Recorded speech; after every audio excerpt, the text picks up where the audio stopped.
Leo ஓட ஃபேனா அப்ப டெஃபினட்டா நீங்க ஹிஸ்டரி ஆஃப் வயலன்ஸும் பார்த்திருப்பீங்க. அப்பாவியா இருந்த ஒருத்தர் பின்னால மாஸ் காட்டினார். இந்த லைன்கே நீங்க ஃபேன் அப்படின்னா டெஃபினட்டா you should not miss these movies.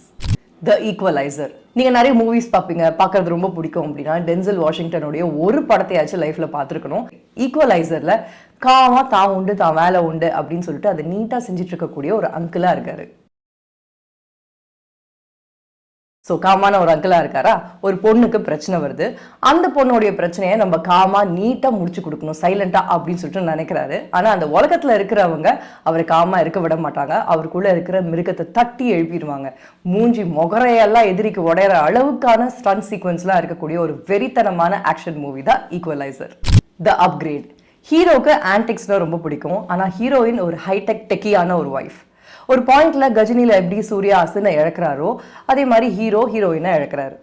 இந்த சம்பவத்தை பண்ண பேட் பாய்ஸ் யாரு அப்படின்றத ஹீரோ தேடி போகணும்ல, அதை தேடிதான் போவாரு. ஆனா நடந்தில்ல, பறந்து போவாரு. அது எப்படின்னு தெரிஞ்சுக்கணும்னா படத்தை பாருங்க.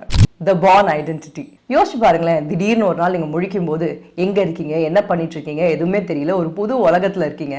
அண்ட் சின்னதா க்ளூ கிடைக்குது. அதை வச்சு நீங்க யாரு என்னன்றதை கண்டுபிடிக்க ட்ரை பண்றீங்க. இதுக்கு நடுவில் ஒரு சில சிச்சுவேஷன்ஸ்ல இருந்து தப்பிக்கிறதுக்கும் உங்களுக்கான வாய்ப்பு கிடைக்குது.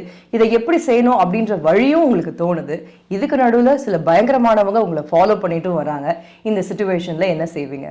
இதுதான் இந்த படத்துடைய ஹீரோவோட நிலைமை. ஸோ இந்த மாதிரி நிறைய படங்கள் இருக்கு. ஃபார் எக்ஸாம்பிள் ரீசெண்டாக ஹிந்தியில் வந்த Kill, mister nobody, John Wick, இப்படி சொல்லிட்டே போகலாம். ஸோ உங்களுடைய ஆல் டைம் ஃபேவரட் ஆக்ஷன் படம் இது? கீழே காமெண்ட் பண்ணுங்க.